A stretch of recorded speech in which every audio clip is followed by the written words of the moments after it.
Chapter 1. The Sound of the Past. The garage door hadn't been opened in 3 years, maybe 4. I'd lost count somewhere between the retirement party and learning how to fill my days without a schedule telling me where to be. The handle resisted at first, groaning like an old man getting out of bed. I had to lean into it with my shoulder before it finally gave way, rolling upward with a metallic screech that echoed through the quiet suburban morning. Dust particles danced in the sudden shaft of sunlight, swirling like tiny galaxies in the musty air. And there she was. The 1967 Ford Mustang Fastback sat beneath a canvas cover that had seen better decades. The fabric was gray with dust, sagging in places where moisture had settled during winter months. I stood in the doorway for a long moment, just looking at that covered shape. My heart did something funny in my chest, a skip maybe, or a flutter of recognition. I pulled the cover away slowly, revealing her inch by inch. The Highland green paint had faded under the years of darkness, dulled like an old photograph. But she was still beautiful, still mine. The chrome bumper caught the light and threw it back at me, and suddenly I was 23 again, walking into that Ford dealership with a week's pay in my pocket and dreams bigger than good sense. The leather seats had cracked in places I didn't remember, small splits in the upholstery like wrinkles around the eyes. The steering wheel felt smaller in my hands than it used to, or maybe my hands had just grown older, knuckles thicker with arthritis that the doctor called wear and tear. I preferred to think of it as proof of a life well used. I slid behind the wheel, and the smell hit me all at once. Aged leather, motor oil, a hint of the pine air freshener that had hung from the rearview mirror until it turned brittle and fell apart. That smell carried me back through the decades like a time machine, made of memory and molecules. I could almost hear Linda laughing in the passenger seat, her hair whipping in the wind as we drove down Highway 1, with the radio playing songs we thought would matter forever. That was 50 years ago. 50 years of mortgages and promotions, of raising kids and burying parents, of everything that happens between I do and I did. I reached for the key, still hanging in the ignition after all this time. Turned it gently, hopefully. The engine answered with nothing but silence. No cough, no sputter, not even the dignified click of a trying battery. Just the hollow sound of something that had been sleeping too long. I sat there in the silence, hands still on the wheel, and felt something settle in my chest. A weight, or maybe just a recognition. The car wasn't the only thing that had been sitting idle. Since retirement, I'd been drifting, floating through days that all looked the same. Linda would say I'd lost my spark. She said it gently, the way she said most things after 47 years of marriage. But I heard the worry underneath. The truth was, I didn't know who I was supposed to be without the office, without the meetings, without the urgency of deadlines and deliveries. Every morning, I'd wake up and reach for a purpose that was no longer there. The days stretched out long and purposeless, like an empty highway with no destination in sight. But looking at this car, this beautiful, broken-down piece of my past, I felt something I hadn't felt in months. A pull, a project, a reason to wake up and put on my old work clothes that still hung in the back of the closet, smelling of detergent and disuse. I ran my hand along the dashboard, feeling the dust beneath my fingertips.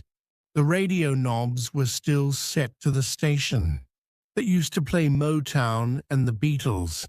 The odometer read 73,000 miles. All those roads, all those moments, frozen in time and chrome. Maybe we're not done yet, I whispered to the car, or maybe to myself. Maybe there's still some road left in both of us.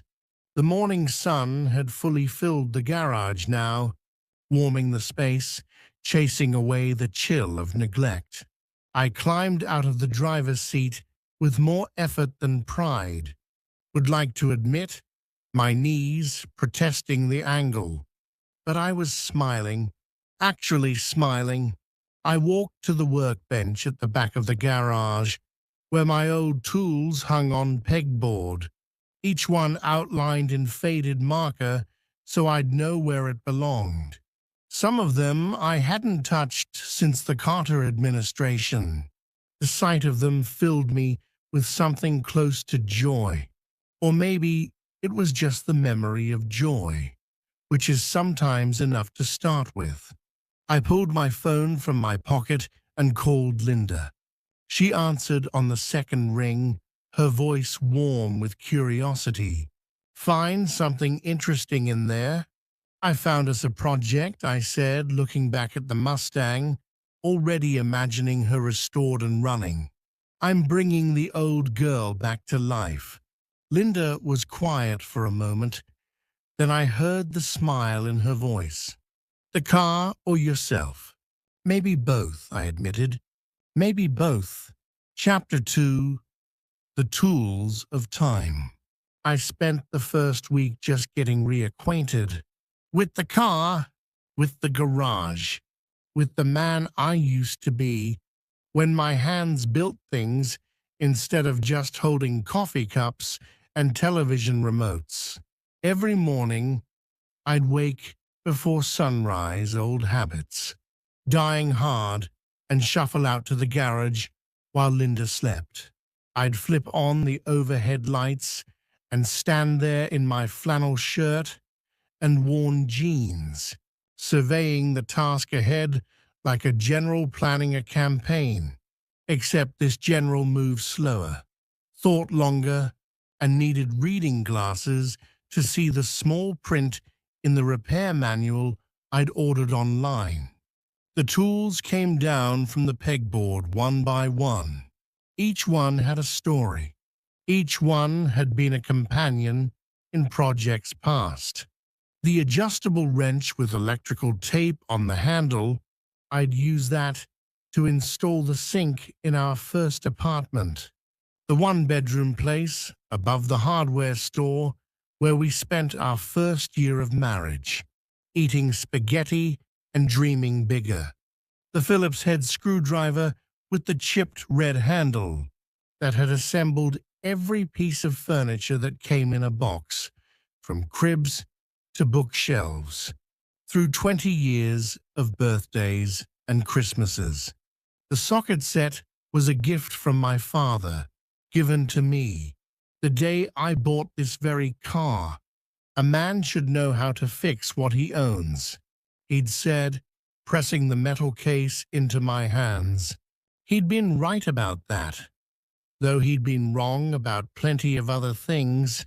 Still, I missed him, missed the weight of his hand on my shoulder, the way he could solve a mechanical problem just by looking at it and listening. I laid everything out on a moving blanket spread across the garage floor. Wrenches, sockets, screwdrivers, pliers, the old oil pan, stained and dented, a timing light that still had the original cord, a compression tester I'd bought for this car and never used on any other. My hands moved over them slowly, deliberately. These weren't the hands I remembered. Somewhere between youth and yesterday, They developed brown spots and prominent veins. The fingers didn't move quite as fast. The grip wasn't quite as sure. I'd drop something, and it would take longer to bend down and pick it up than it used to take to do the whole job. But there was something else, too, something I hadn't expected: patience. When I was young, everything was urgent. Every job had to be done yesterday. Every project was a race against time, against bills, against the feeling that I was falling behind some invisible schedule. I'd work through frustration, force things that didn't want to go, strip bolts in my hurry to finish. Now I had nothing but time, days and weeks and months stretching ahead, with no deadlines, except the ones I made for myself. And that changed everything. I started with the simple things: draining the old oil thick and black as tar into a pan, changing the filter, checking the spark plugs, their tips corroded and worn. Each task done slowly, methodically, with breaks when my back needed them, and patience when something didn't cooperate. The battery was dead, of course, completely gone.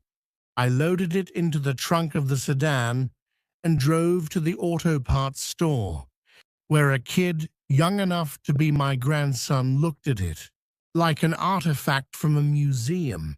"They don't make them like this anymore," he said, impressed. "No," I agreed, "they don't." I bought a new battery and carried it out to the car by myself, refusing help even though it was heavier than I remembered. "Pride," Linda would say. "Stubbornness," I'd correct her. "There's a difference." Back in the garage, I installed the battery with careful, deliberate movements. Positive terminal first, red to red, then negative, black to ground. My father's voice in my head: "If you're not sure, stop, think, then do it right." The afternoons, I'd break for lunch. Linda would bring me a sandwich and iced tea, and we'd sit on the folding chairs. I'd set up just outside the garage door. She'd ask questions about what I was doing, and I'd explain the fuel system, the ignition timing, the mysteries of carburetors and compression ratios. She'd listen with genuine interest, or at least genuine affection, which was close enough.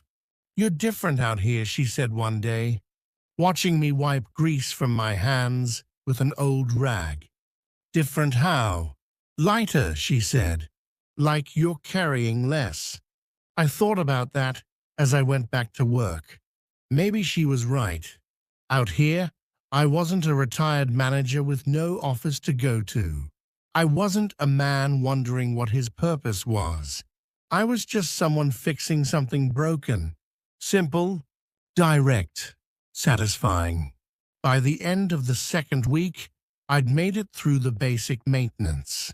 New oil, new filter, new battery, fresh coolant. The small victories of mechanical resurrection.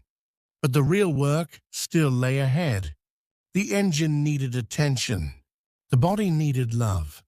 The interior needed mercy. I stood back one evening, tools put away, garage swept clean, and looked at the Mustang in the fading light. She looked better already. Not good, but better. Progress visible in small increments. Just like me, I suppose, I was sleeping better, moving easier, thinking clearer.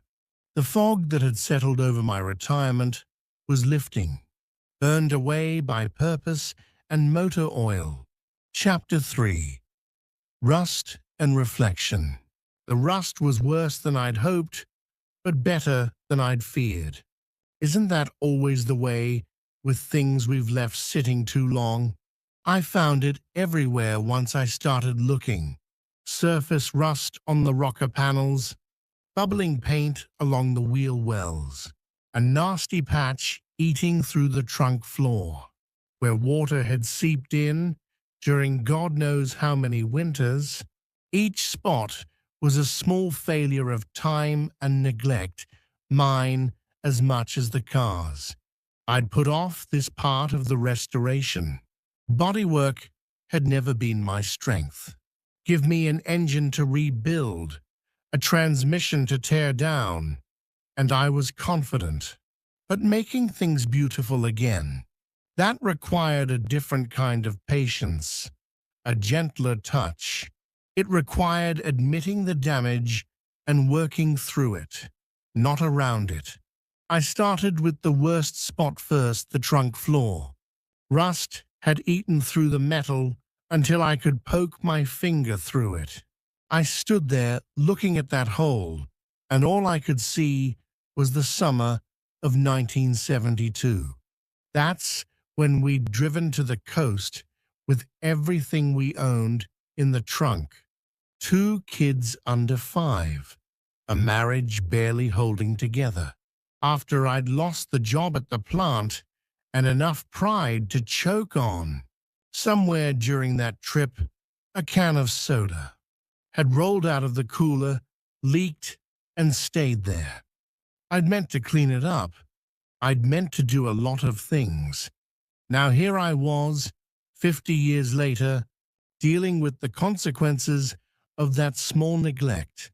I bought a grinder and a case of sanding discs. The work was loud, dirty, exhausting. The rust came off in orange-brown clouds that coated everything, including me. I wore a mask and safety glasses, but still tasted metal at the end of each day. My shoulders ached. My arms trembled with fatigue. But I kept at it, slowly, section by section. As I worked, my mind wandered to other rust I'd accumulated, other spots where time and neglect had eaten away at something that used to be whole. The argument with my brother, 30 years gone, over something so petty. I couldn't even remember the details, just the feeling of being right, of needing to be right, and the silence that followed. He died 5 years ago. The rust of that grudge had eaten all the way through, leaving nothing but a hole where reconciliation used to be possible. The missed recitals and soccer games, traded for overtime and client meetings. Dad's working, my kids would say, and I'd told myself I was building a future for them. But what they'd needed was presence, not presence. The rust of absence, subtle but corrosive. The way I'd spoken to Linda during those middle years, when stress made me sharp and thoughtless. Words said in frustration that hung in the air between us, some for days, some for years. Small cruelties that accumulated like moisture in hidden places, eating away at tenderness. I sanded harder, as if I could grind away the memories along with the rust. But that's not how restoration works. I was learning. You can't pretend the damage isn't there. You have to expose it, acknowledge it, deal with it directly. Only then can you build something new over the old wounds. I cut out the worst of the rust with tin snips, creating a hole that was clean-edged and honest. Then I measured and cut a patch from new sheet metal. The patch was smaller than I'd expected. Amazing how much you can cut away and still have something worth saving. Welding the patch in place took me 3 tries. My hand wasn't as steady as it used to be, and I hadn't welded anything in decades. The first attempt was sloppy, the second leaked, the third finally held. Not pretty, but sound. Stronger than the original, actually, in that one small spot. While I waited for the metal to cool, I called my daughter. We hadn't spoken in 2 weeks, which had become normal somehow, both of us busy with our own lives. She answered with surprise in her voice. "Dad, everything okay?" "Everything's fine," I said. I was thinking about that time I missed your piano recital. The big one, 8th grade. You wore that blue dress your mother made." Silence on the other end. Then carefully I remember. "I told you I had to work. There was a presentation, a client, something that seemed urgent at the time. But I can't remember any of that now. I just remember you crying in your room that night, and me, pretending I didn't hear it, because I didn't know what to say. Dad, that was a long time ago. I know, but I never said I was sorry. So I'm saying it now. I'm sorry I wasn't there. I'm sorry for all the times I chose work over you." She was crying. I could hear it in her breathing. "Thank you," she whispered. "That means thank you." We talked for an hour, really talked. She told me about her own struggles with work and parenting, how she sometimes felt like she was repeating my mistakes, how she'd been harder on me in her memory than maybe I deserved, but also how much she'd needed to hear what I'd just said. When I hung up, I felt lighter. Not absolved, you can't sand away history, but lighter, like I'd cut out a piece of rust that had been eating at me from the inside. I went back to the trunk floor, ground down the weld until it was smooth, treated it with rust converter and primer. The patch was still visible if you knew where to look, but it was solid, repaired, ready for whatever came next. Over the following days, I worked my way around the car, finding rust and removing it. Each spot required the same process: expose, remove, treat, patch. Hour after hour of grinding and cutting and preparing.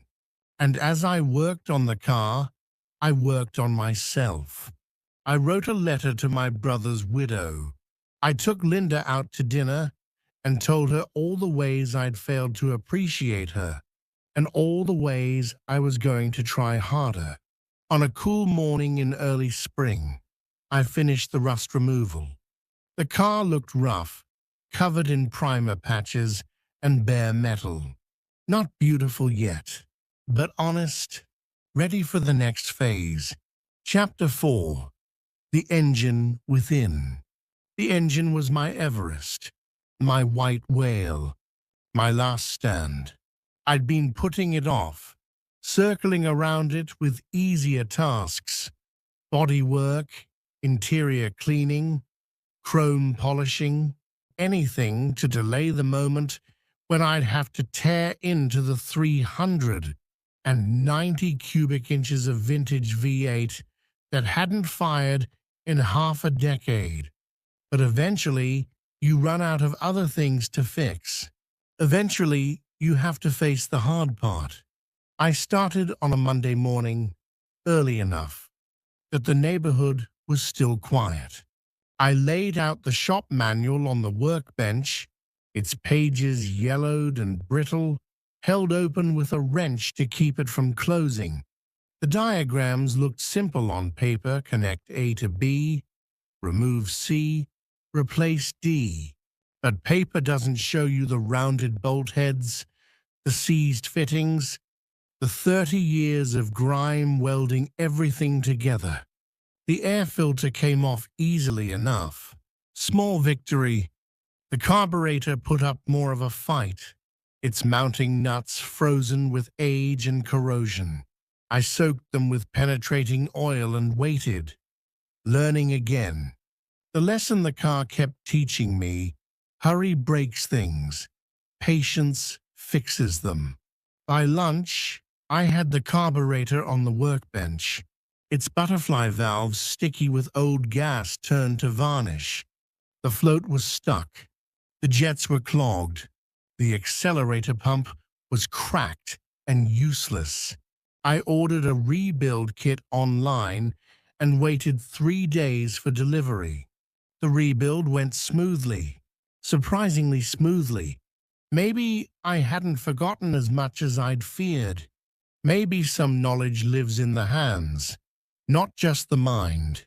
Each tiny screw, each delicate gasket, each precisely calibrated jet went back into place like puzzle pieces finding their home. But the carburetor was just the beginning. The spark plugs came next, 8 of them, each one a testament to neglect. Some threads stripped, some electrodes fouled beyond recognition.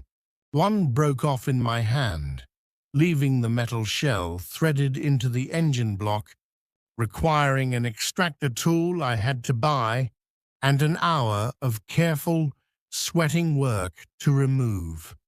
Then the distributor, the cap was cracked, moisture, having found its way inside, corroding the contacts. The rotor was worn to a nub. The points were pitted and burned. I replaced everything, setting the gap with a feeler gauge, my fingers remembering the feel of 0.016 inches, even if my eyes needed magnification to see it. Weeks passed. The engine became my universe. I worked on it every morning, broke for lunch, worked through the afternoon. Linda would bring me dinner sometimes, and I'd eat it in the garage, sitting on an upturned bucket, studying the manual, planning the next day's assault. But as spring turned towards summer, I started hitting walls. The fuel pump wouldn't seal properly. The timing chain tensioner was worn beyond adjustment. The water pump had a crack I couldn't see, but could hear a slight weep of coolant that shouldn't be there.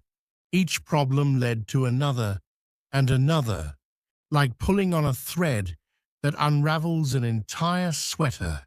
I started to doubt, not just the project myself. What had I been thinking?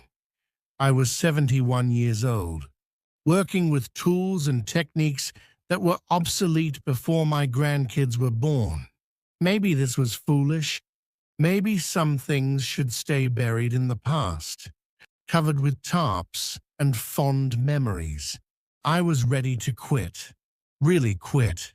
Not just take a break, but admit defeat, call a tow truck, send the Mustang to someone younger and more capable. That's when my grandson called. Tommy was 16, just learning to drive, counting the days until he could afford something with more personality. He called me every few weeks, always with the same question. "How's the old Mustang coming along, Grandpa?" Usually, I'd give him a progress report, sharing the wins and glossing over the setbacks. But this time, my voice betrayed me. The exhaustion came through. The doubt. "I don't know, Tommy," I admitted. "I'm thinking, maybe I'm in over my head on this one." Silence on the other end. "Then you're quitting?" The word stung. Quitting. It sounded worse coming from someone else, especially someone young, someone who still believed in the infallibility of grandparents. "Not quitting," I said, defensive, "just being realistic." "Grandpa," Tommy said, his teenage voice cracking slightly, "that car is the only cool thing about our family. You can't quit on it now. We need this. I need this." We talked for an hour.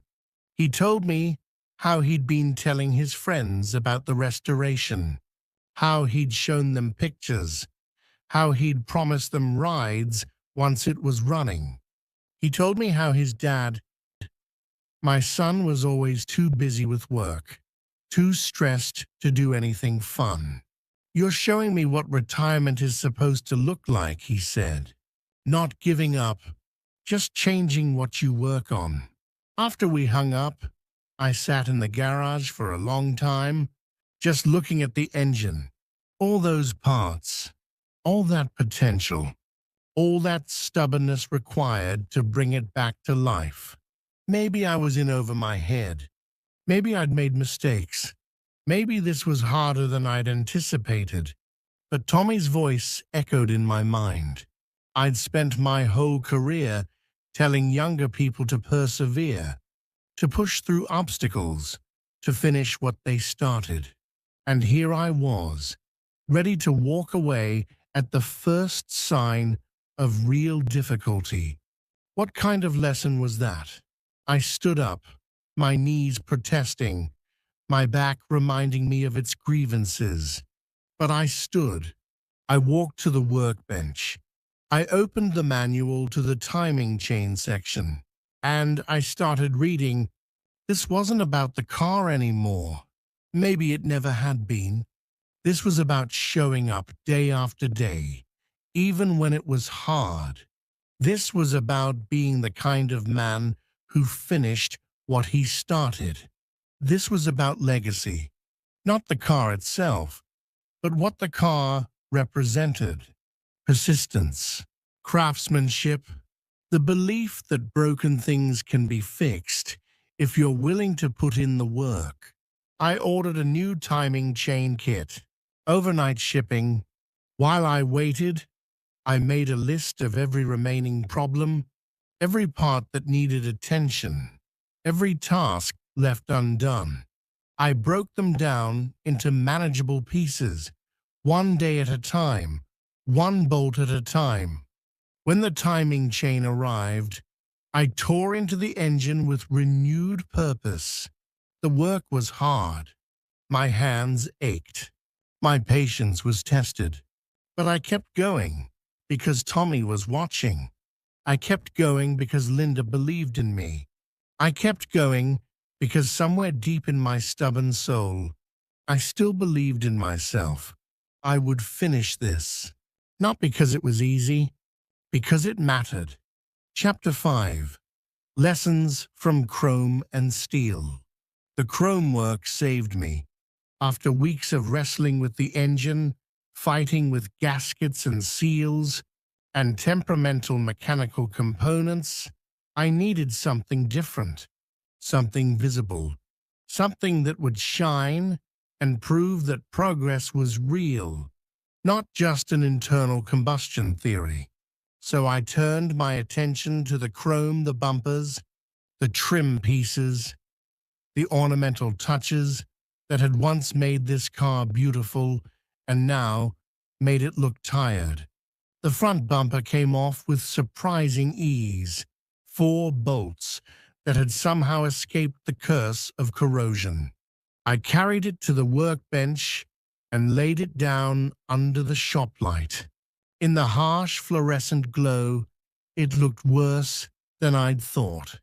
Pitted with rust spots, dulled by oxidation, scratched and scarred by decades of parking lot encounters and road debris. It looked, frankly, like I felt most days, worn down by time, past its prime, questionable about whether restoration was even possible. I started with steel wool and chrome polish, working in small circles, the way my father had taught me when I was 14 and desperate to make my bicycle shine. The motion was meditative, rhythmic, small circles, steady pressure, patience. The first spot I worked on revealed a glimmer of reflection. Just a small patch, no bigger than a silver dollar, but it was there, the car's true face beneath the tarnish. That glimpse of what had been, what could be again, kept me going. I worked on that bumper for 3 days, not because it took that long, but because I didn't want to rush it. I'd spent a lifetime rushing through promotions, through projects, through entire decades, it seemed. Out here in the garage, time moved differently. Out here, slow was the point. As I polished, I thought about all the things I used to think mattered.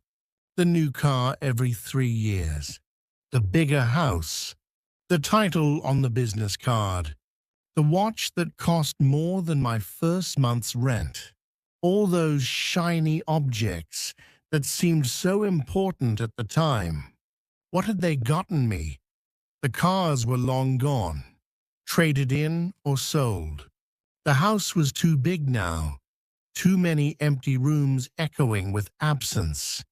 The title meant nothing once I left the company, and the watch sat in a drawer, unwound and forgotten. But this bumper, this piece of chrome that had seen 50 years of road and weather, this had value. Not monetary value, though it would add to the car's worth, but real value. The value of something made well, maintained with care, restored with attention. I finished the front bumper and moved to the side trim. Those long pieces of chrome that ran the length of the car like racing stripes. They were more delicate, held on, with tiny clips that crumbled when I touched them. I ordered new clips from a specialty supplier in California, who probably made his living off people like me, old men rebuilding old dreams. While I waited for the clips to arrive, I polished every piece of trim I could remove. The work was detail-oriented, fussy even, not the kind of thing I'd have had patience for in my working years. But retirement had taught me something unexpected, the pleasure of small perfections. Linda came out one afternoon with iced tea and found me hunched over the workbench, polishing the passenger door handle for the third time. "You've been working on that for an hour," she observed, not critically, just stating fact. "I can see my face in it now," I said, holding it up to show her. "Look." She looked. In the curved chrome surface, our faces appeared together, distorted and dreamlike, but together. She smiled at our reflection. "You look happy," she said. I considered that. Was I happy? The words seemed too simple for what I felt. Satisfied, maybe. Purposeful.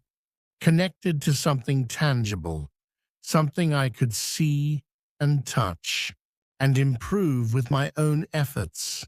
"I guess I am," I said. "Hadn't thought about it that way.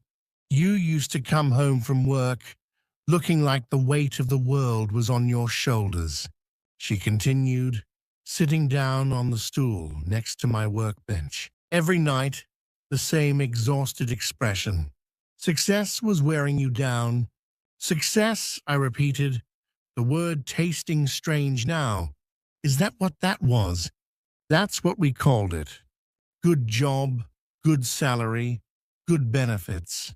But it wasn't making you good, if that makes sense. It was just making you tired." I set down the door handle and picked up another piece of trim, this one from the rear quarter panel. Started polishing, thinking about her words. "I spent 30 years chasing the next thing," I said slowly, working through the thought. As I worked the steel wool. Next promotion, next project, next goal, always looking ahead, never at what was right in front of me. And when I retired, suddenly there was no next thing. Just today, and I didn't know what to do with that. "And now?" Linda asked. I held up the trim piece, catching the light. "Now I'm learning that there's something satisfying about making today better. Not racing toward tomorrow, just making this one thing, right here, right now, a little better than it was this morning." The clips arrived, and I spent a careful afternoon reinstalling the trim pieces. Each one required precision, patience, a willingness to try multiple times until it sat exactly right.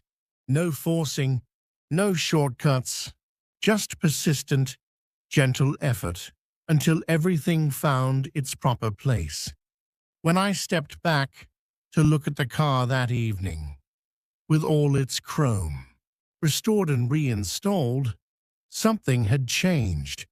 The car looked more complete, more intentional. The shine drew the eye, reflected the garage lights, made the whole vehicle seem more alive. But more than that, I saw myself differently in those reflections. Not the young man who'd bought this car with his first real paycheck, full of ambition and speed. Not the middle-aged man who'd covered the car and walked away, too busy building a career to maintain a passion. But a new person, someone who'd learned that shining quietly is its own kind of success.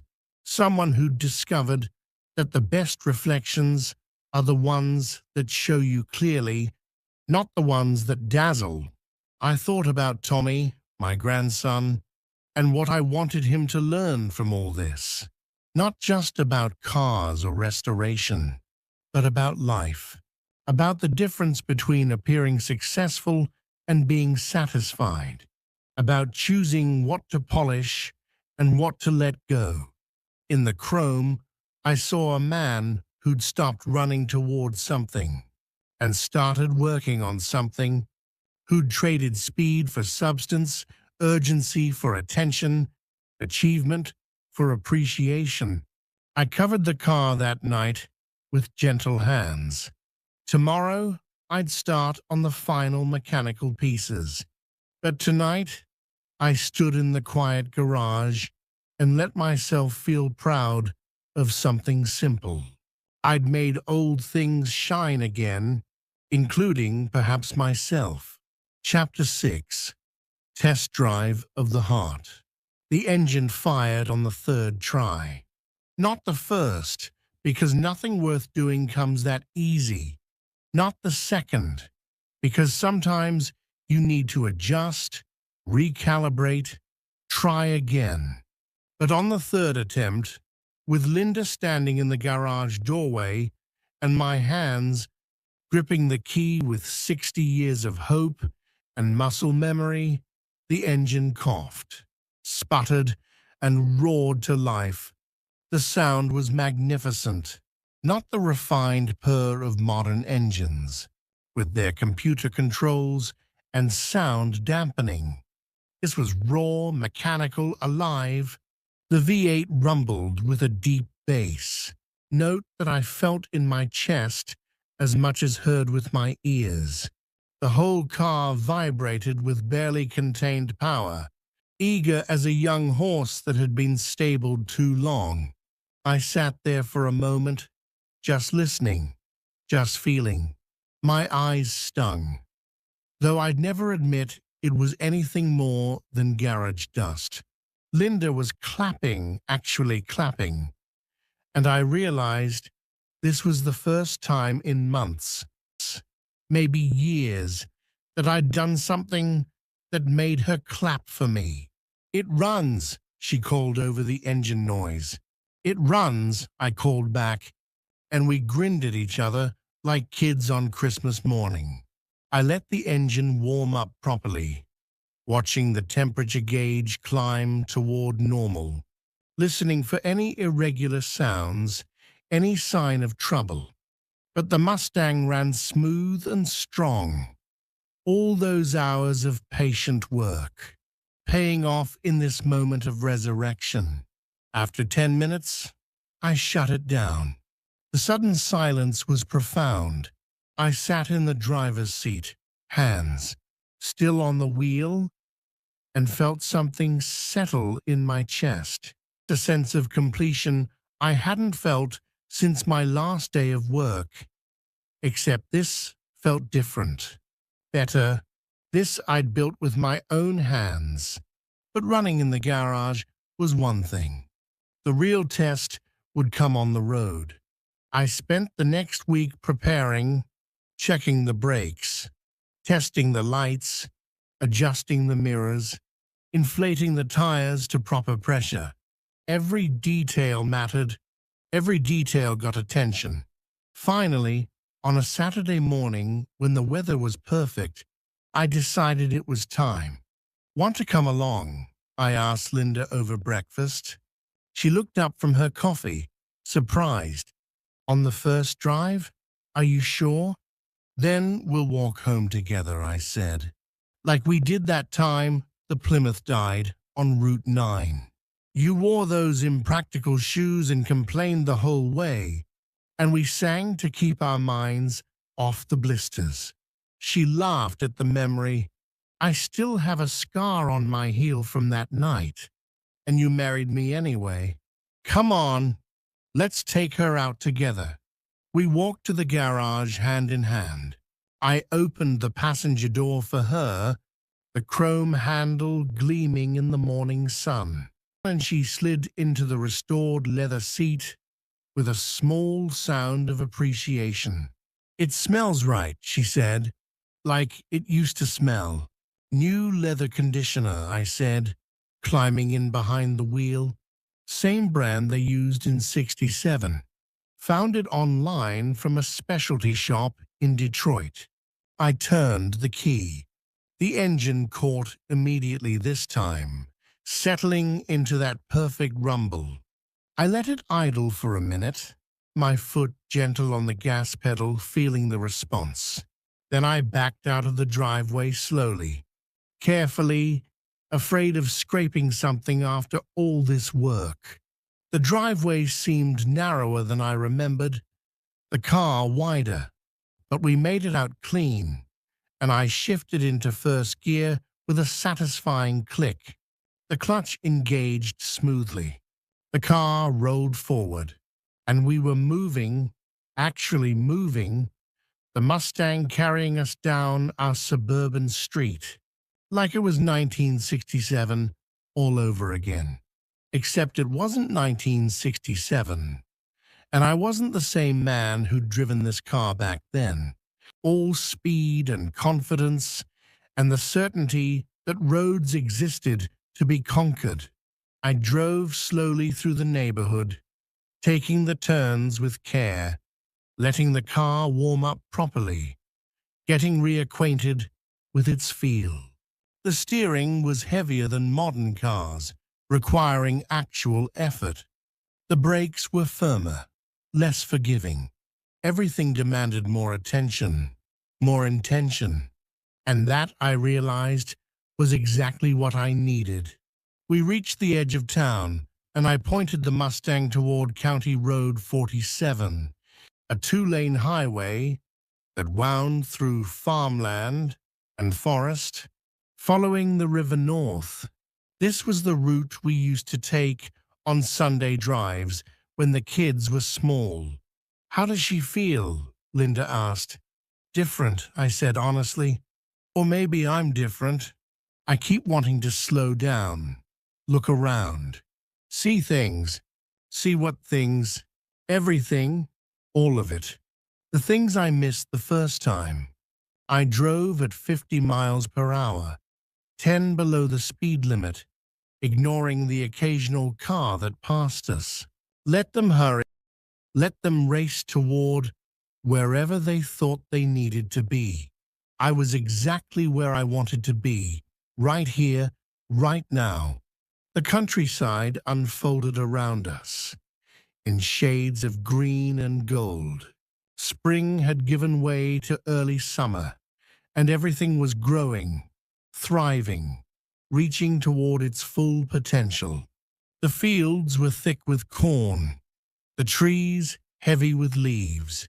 The river ran full and clear, catching the sunlight and throwing it back at us in sparkling handfuls. I'd driven this road 1,000 times over the decades, but I'd never really seen it. Not like this, not with attention and appreciation, and the willingness to slow down enough to let it matter.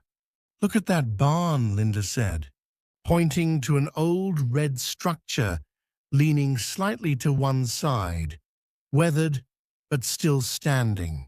I never noticed how beautiful the doors are. Those old hinges must be original. And that oak tree, I added, nodding toward a massive specimen that shaded half an acre, must be 200 years old. Think of everything it's seen, all the seasons, all the changes. We drove for an hour, maybe more, following the river through its curves and straightaways. The Mustang ran perfectly, engine strong, transmission smooth, every mechanical component doing exactly what it was designed to do. But the real perfection was how it felt to be inside this car, moving through the world at a speed that allowed the world to reveal itself. At a scenic overlook, I pulled off the road and parked. We got out and stood by the stone wall, looking down at the river valley spread below us. The patchwork of farms and forests, houses and highways, all stitched together by the silver thread of water running through it. This is what I wanted, I said, more to myself than to Linda. Not the destination, just this. The being here, the seeing. Linda took my hand. You've been searching for something since you retired, trying to figure out what comes after work, after raising kids, after all. The obligations are done. I think maybe you found it. Found what? Permission to notice, permission to care about small things, permission to go slow and call it progress. We stood there in comfortable silence. Two people who'd spent 50 years together and were still learning how to be together. The breeze carried the smell of fresh-cut hay and wildflowers. A hawk circled overhead, riding the thermals, in no hurry to land. You know what's funny? I said. When I bought this car, I thought it made me special, made me fast, attractive, important. I drove it like I had something to prove. And now I realize the car was never what was special. It was always the journey, the road, the person beside me, the things I was too busy racing past to notice. We drove home taking a different route, longer, but prettier, following back roads I'd forgotten existed. We stopped at a farm stand and bought fresh strawberries. We pulled over when we saw a family of deer in a meadow. We took our time. When we finally pulled back into our driveway, the sun was beginning its descent, painting the sky in shades of orange and pink. I backed the Mustang into the garage with the same care I'd used bringing it out, grateful for every mile, every moment. I shut off the engine and sat there for a second, listening to the tick of cooling metal, breathing in the smell of hot oil and old leather and accomplishment. Linda leaned over and kissed my cheek. "Thank you for taking me along," she said. "Thank you for coming," I replied. "Thank you for waiting while I figured this out." We sat together in the quiet car, in the dim garage, holding hands like teenagers who'd just come back from their first real date. In a way, maybe we had. Maybe this was our first real date in years. The first time we'd done something just for the joy of it, with no purpose except presence. The car had brought me back to life, yes, but more than that, it had taught me how to live. Not fast, not urgently, not always racing toward the next thing, but fully, attentively, with appreciation for the curve of the road, the warmth of the sun, the person beside me.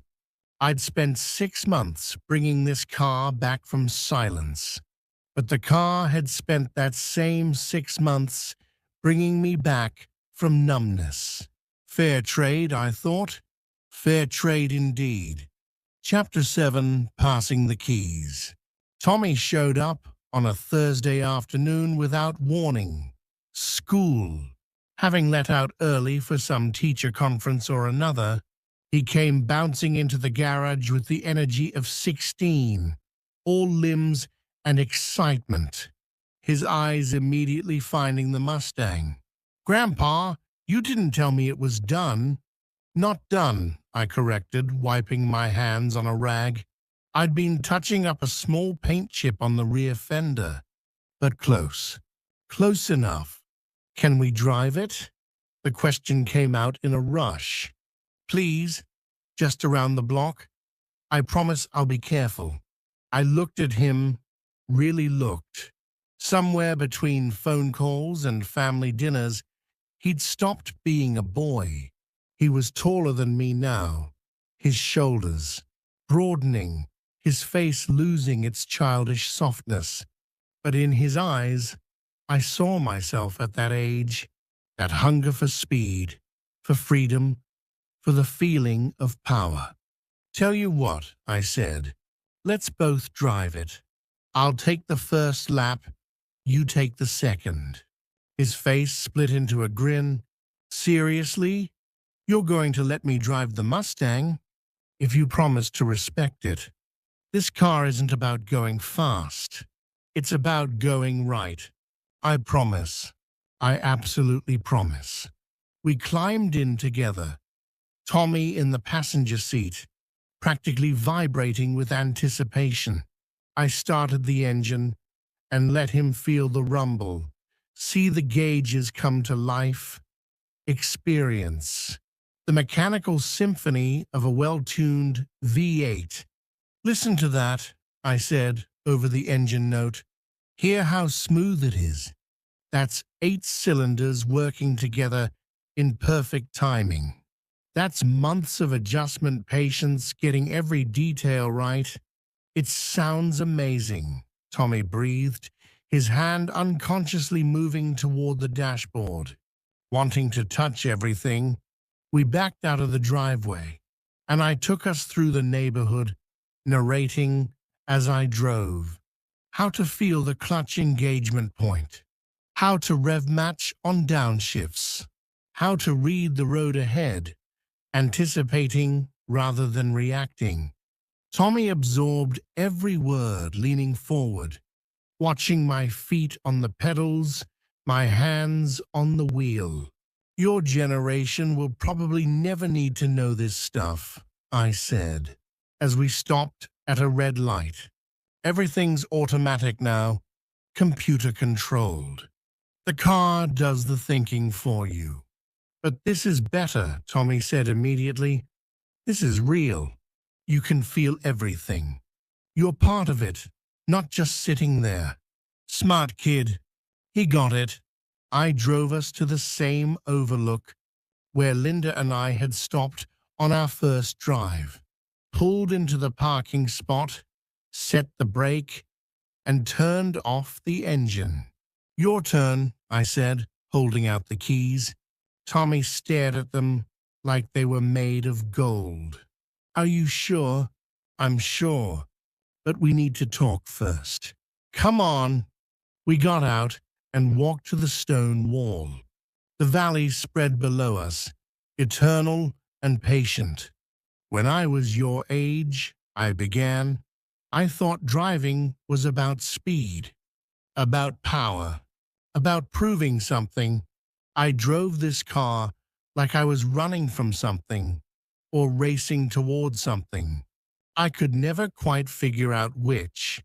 Tommy listened, not interrupting, sensing this was important. But I was wrong. Real driving is about respect. Respect for the machine, for the road, for the other people sharing it with you, and respect for yourself, for the person you're becoming. "I understand," Tommy said seriously. "I don't think you do yet." Not completely, but you will. I handed him the keys. This car is powerful. It can go fast. But fast is easy. Any fool can press the accelerator. What's hard is going the right speed, knowing when to slow down, having the discipline to drive within your limits. I'll be careful, Grandpa. I promise. I know you will.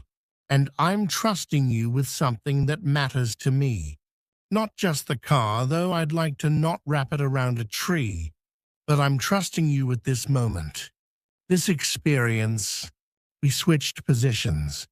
Tommy adjusted the seat forward, his legs not quite as long as mine yet. He adjusted the mirrors with the careful precision of a new driver, checking every angle twice.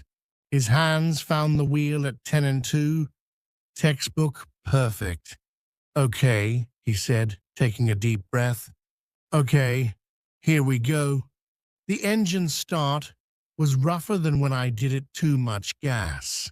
Not enough finesse, but the Mustang forgave him. Tommy's first attempt at releasing the clutch was jerky. The car, bucking slightly before stalling out. His face flushed with embarrassment. Happens to everyone, I said calmly. Try again. Slower on the clutch. Feel where it catches. The second attempt was better. We rolled forward smoothly, Tommy's concentration visible in every line of his body. He drove with both hands on the wheel, his eyes scanning ahead, his movements deliberate and careful.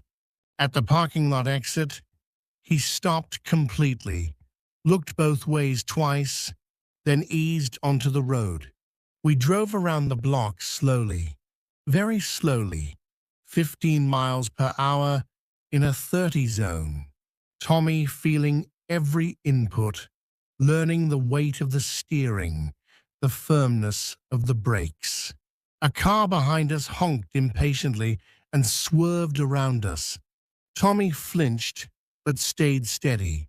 That guy's in a hurry to get somewhere he probably doesn't want to be, I said. You're exactly where you should be, doing exactly what you should be doing. Don't let anyone rush you through learning. By the third time around the block, Tommy was starting to relax. His shoulders dropped. His grip on the wheel loosened slightly.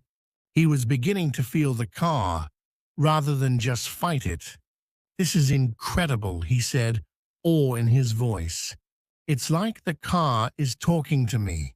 Through the wheel, through the pedals, I can feel everything. That's it exactly. That's what I wanted you to feel. Modern cars isolate you from all that. They're easier to drive, but you lose the conversation, the connection. We pulled back into my driveway after the fourth lap. Tommy shut off the engine with visible reluctance, his hands lingering on the wheel. Thank you, he said quietly. Thank you for letting me drive it, for trusting me with it. You earned that trust, and you'll earn it again. Anytime you want to drive it, you ask. We'll go together until I'm confident you're ready to go alone. But here's the deal. This car is part of our family now. It belongs to everyone who cares about it, who respects it, who understands what it represents. What does it represent? Continuity, I said after thinking for a moment. The idea that good things, built right, can last. That with care and attention, we can keep what matters running. That we can pass things forward to people we love. Tommy nodded slowly, processing. Can I ask you something? Anything? Are you going to give me this car someday? The question caught me off guard. I don't know, I answered honestly. Maybe, if you want it, if you'll take care of it. But that's not the point. The point isn't who owns it tomorrow. The point is who experiences it today, who learns from it. It changed you, Tommy observed. Mum says you're different since you started working on it. Happier. Your mom's right. It did change me. It reminded me who I used to be and showed me who I could become. It taught me that retirement isn't about stopping, it's about choosing where to put your energy. We sat together in the driveway, grandfather and grandson, both of us still smelling like motor oil and leather. The sun was starting to set. Somewhere down the street, someone was mowing their lawn. Life continued in its ordinary, extraordinary way. I want to restore a car someday, Tommy said suddenly. Not this one. My own. Something I find and fix and make run again. Will you help me? I felt something warm expand in my chest. I would love nothing more. When I'm your age, maybe I'll have a grandson, and I can teach him what you taught me. And the car won't matter anymore, not really.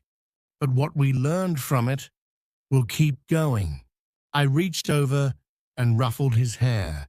That's exactly right. That's the whole point of everything. Chapter 8. The Road Ahead. The morning came cool and clear, the kind of autumn day that makes you grateful for seasons, for change, for the reliable cycle of time moving forward. I woke early but didn't head immediately to the garage.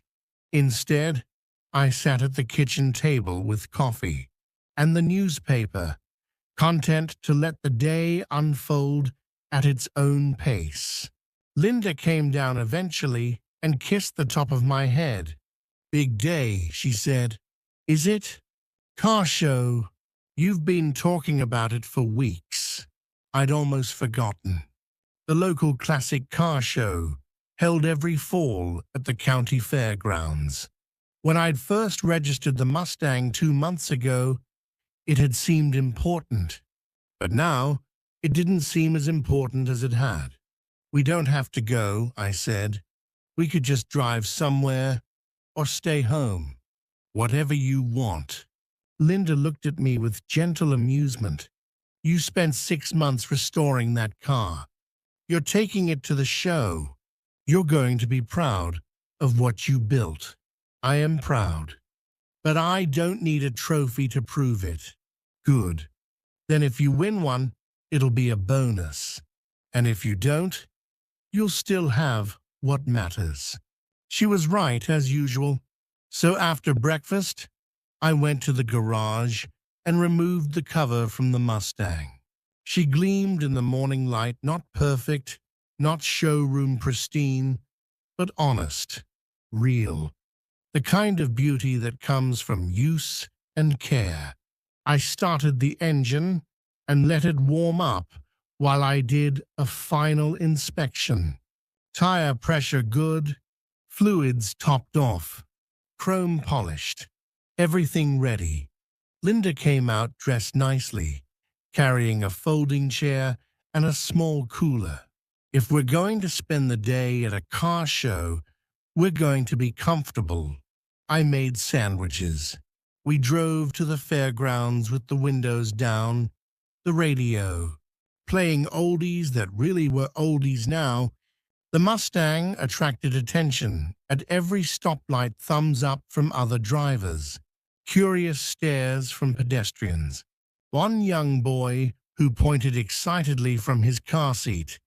The fairgrounds parking lot was filling up with classics, pristine Corvettes, immaculate Camaros, lovingly restored pickup trucks, elegant Cadillacs.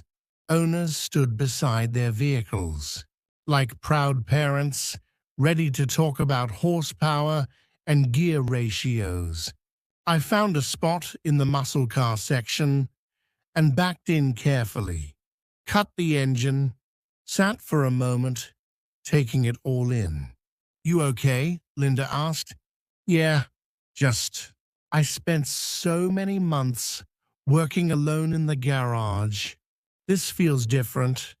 Public, That's because restoration is personal, but cars are meant to be shared. Come on. We got out, and I propped open the hood. Linda set up her chair in the shade and opened her book, content to watch the parade. Within minutes, other owners started coming by. Men mostly, ranging from their 30s to their 80s. Each one walked around the Mustang with careful attention. "She's beautiful," said a man with a pristine '69 Camaro. "How long did the restoration take?" "6 months of work," I said, "but about 50 years from start to finish." He laughed. "Original owner, bought her new in '67, drove her hard for 20 years, parked her for 30 more, finally brought her back this year. Best way to do it. Cars that stay with their original owners have soul." We talked for 20 minutes about restoration challenges, finding parts, the satisfaction of hearing an engine run again. He was 30 years younger than me, but we spoke the same language. More people came by throughout the morning. Some just looked. Others asked detailed questions. A few shared their own stories, cars they'd restored, cars they'd let go, cars they regretted selling.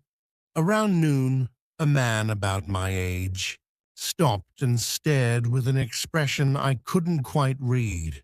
He walked around slowly, his hand occasionally reaching out, but not quite touching. "I had one just like this," he finally said, his voice rough. "Same year, same color. Been regretting it ever since I sold it in '82. What happened? Needed the money. New baby, new mortgage, all the usual reasons. You're lucky," he said, "that you kept her, that you brought her back." "I am lucky, but it wasn't luck that restored it. That was choice, time, persistence." "Yeah," he nodded slowly. "I kept meaning to buy another one. But there was always something else. And now I'm too old, too tired, too late." "You're not too late," I said firmly. "You're standing here, aren't you? You still remember. You still care. That's not too late. That's exactly the right time." He looked at me with something like hope. "You really think so?" "I know so. I started this restoration at 71 years old. Didn't know if I could finish it. But I did. Because I wanted to. Because it mattered. If it matters to you, you're not too late." We talked for a while longer.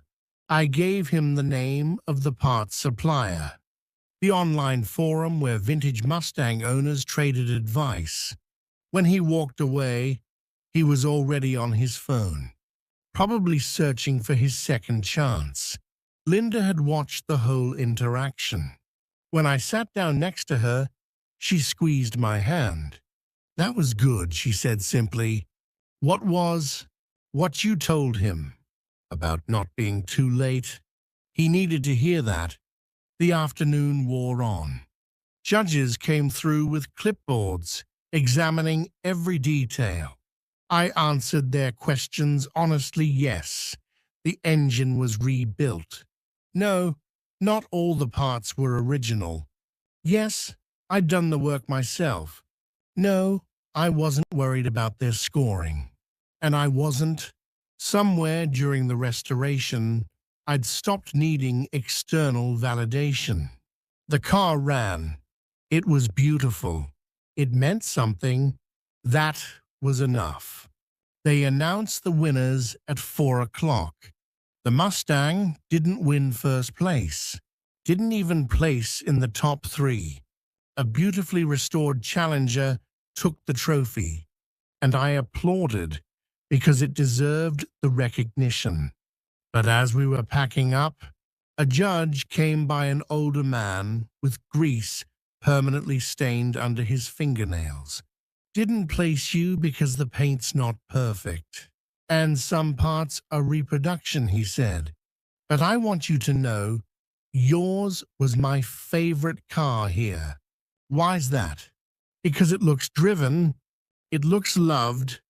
These other cars are garage queens, investments, showpieces.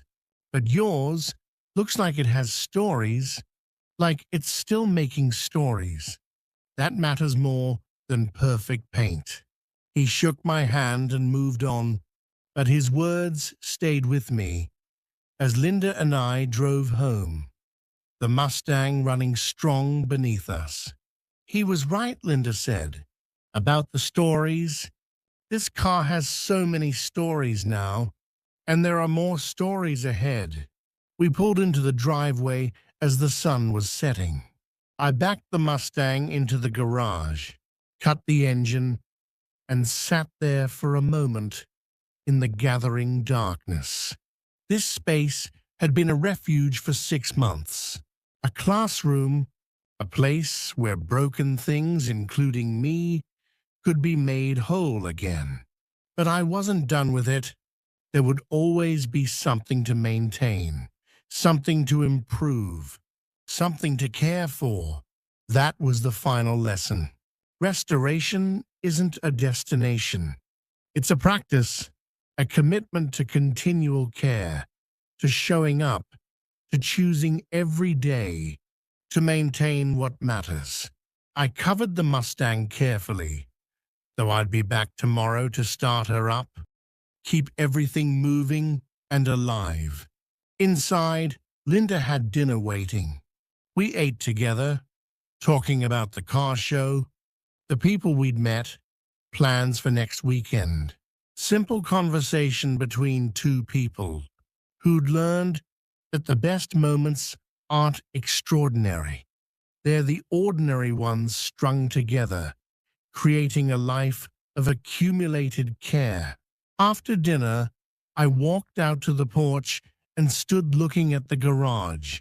My phone buzzed with a text from Tommy. Dad says you didn't win. Sorry, Grandpa. Still the coolest car there.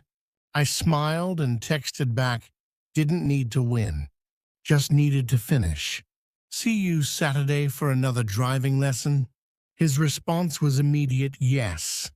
The night air was cool, carrying the smell of fallen leaves and distant wood smoke. Somewhere down the street, someone was playing music. The neighborhood was settling into evening. Families, gathering for the comfortable routines of home. I thought about the man at the car show who'd told me he was too late and my insistence that he wasn't. The same truth applied to me. I'd spent a year worrying I was too old to matter, too past my prime to contribute. But I'd been wrong. I wasn't too late. I was exactly on time.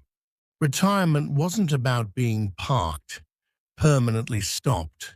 It was about choosing where to go next, choosing what to restore, choosing how to spend the energy and knowledge I'd accumulated. The Mustang had been the vehicle, literally and metaphorically, that taught me that lesson. But the lesson extended beyond chrome and steel. It was about showing up with patience and purpose, about valuing the journey over the destination, about passing forward what you've learned, about understanding that a life well lived isn't measured in trophies or titles, but in moments of connection and creation and care. Linda came out and stood beside me, her shoulder touching mine. "What are you thinking about?" she asked. "The road ahead," I said. "All the places we haven't been. All the time we have left to enjoy it." "That sounds good," she said softly. We stood together in the cool evening. Two people who'd traveled so far and still had so far to go, grateful for the journey, grateful for the company, grateful for another day to choose where the road leads. Inside the garage, the Mustang sat silent, ready. Not for racing, not for proving anything, just for the next drive, the next adventure, the next story waiting to be lived. And that was enough. That was everything.